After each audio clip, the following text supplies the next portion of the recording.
What is going on, everyone? My name is Brody Taylor, and I'm here to tell you what you actually need in terms of equipment to get started playing tennis. So, one of the very first things that you're going to need, and it's pretty basic, you all have it, it's going to be actual clothes.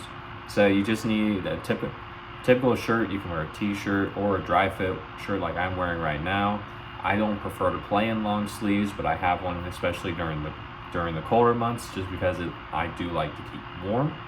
And then for men, you're usually looking at shorts. I'd say if you can, the deeper the pockets you can get, the better, just because then you can carry more of the tennis balls that you're going to have, so that you don't have to keep running back and forth every time you hit the ball and one of you misses while you're playing. For women, you're typically looking at, sometimes you can wear shorts. Usually you'll see more or dresses, and then they'll have a liner inside. Some of them will have a liner inside them so that you can actually hold on to the ball, rather than, because you're probably not going to have pockets when you're in a dress or a skirt. I don't like it. I know a lot of the women that I talk to that do play, they don't like it either. They'd rather have pockets, but that's the manufacturers for you. But other than that, besides your basic clothing needs, one of the other first things that you're wanting to go and get to be sure that you have is going to be actual tennis shoes.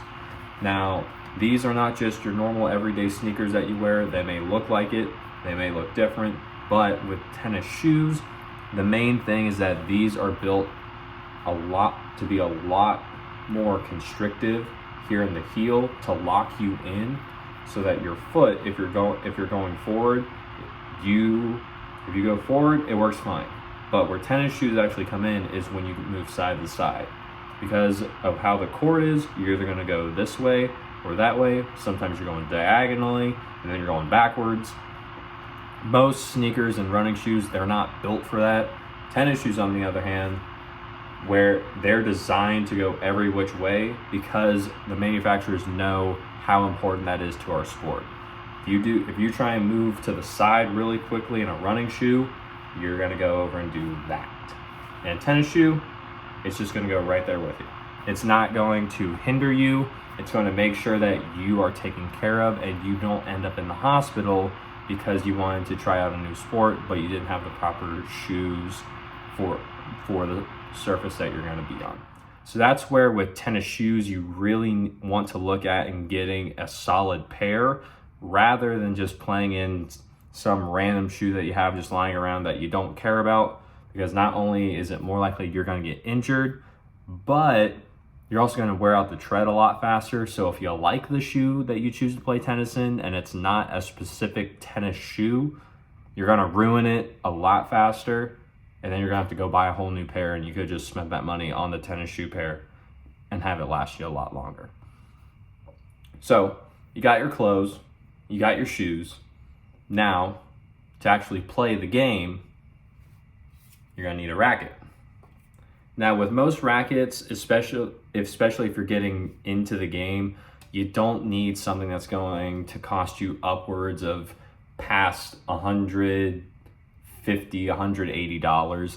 That's where you really start looking into the more serious players, the ones who have played for a while. They know what they're doing. They can really feel the main differences between rackets, because there is actually a ton that goes into making a racket. And most beginning players, if you're just looking to get into the game or start out, you're not going to notice that right away, so it's not really as prominent to you. You just need to get a basic racket, which you can usually find a good, decent one for about, I've seen anywhere from $75 to $100. I wouldn't go anywhere around $50 or below, because then, while granted you could maybe get started with one of those, if you start to like the game of tennis a lot more and you buy one of those, you're just going to eventually move into something better.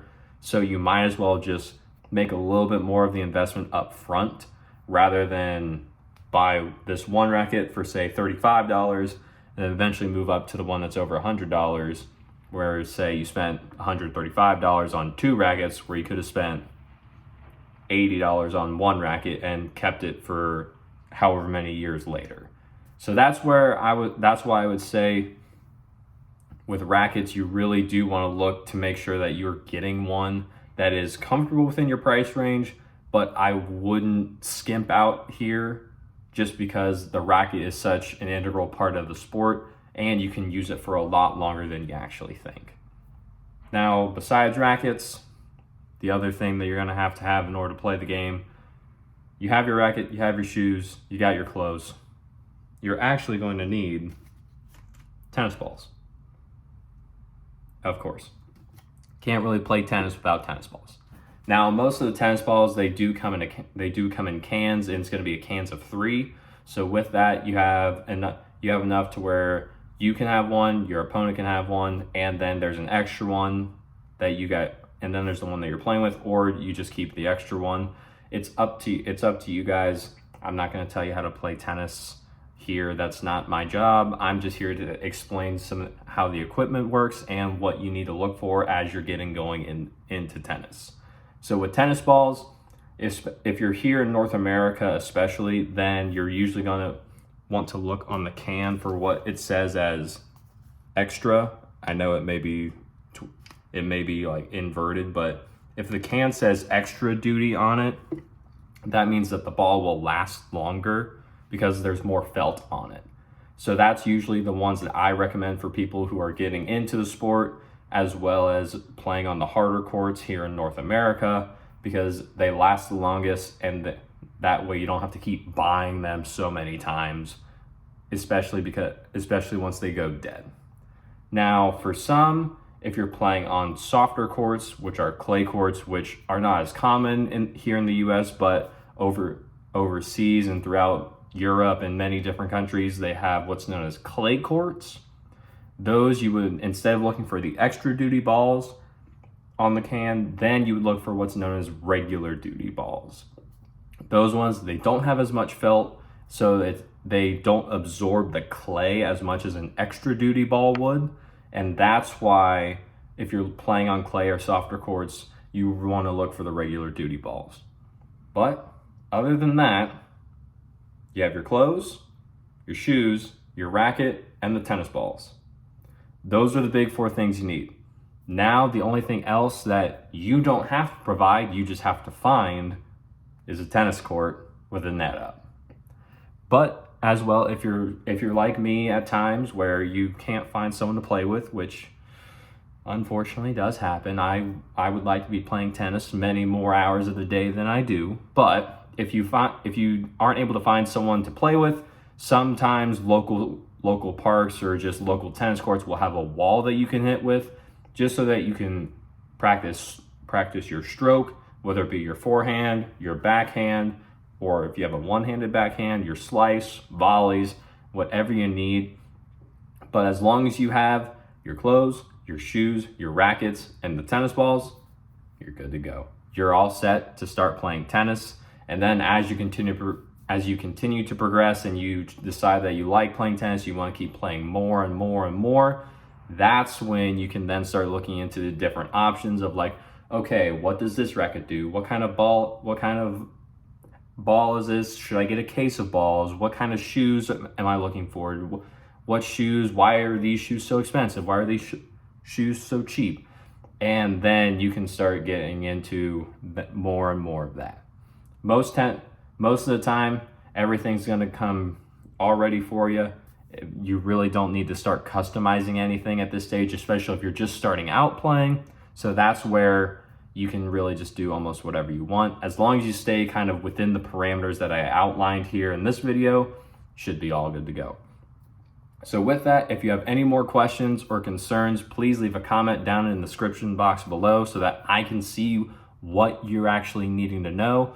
Or if you need some recommendations, I've worked with tennis equipment for over the past 6 to 7 years, and there's a lot of misinformation that gets spread about what's good for people and what's not good for people. And I've taken it upon myself to make sure that I actually am able to get the correct information out from myself and to all of you who need it. So like I said, if you have any more questions, leave a comment down below. Subscribe to the channel if you got some value out of this, and Send it to a friend who you think may be interested in joining the tennis community and you want to get started playing with, and I'll help you guys out as much and as best as I can through these videos and by answering any comments you leave below. So, as always, take care.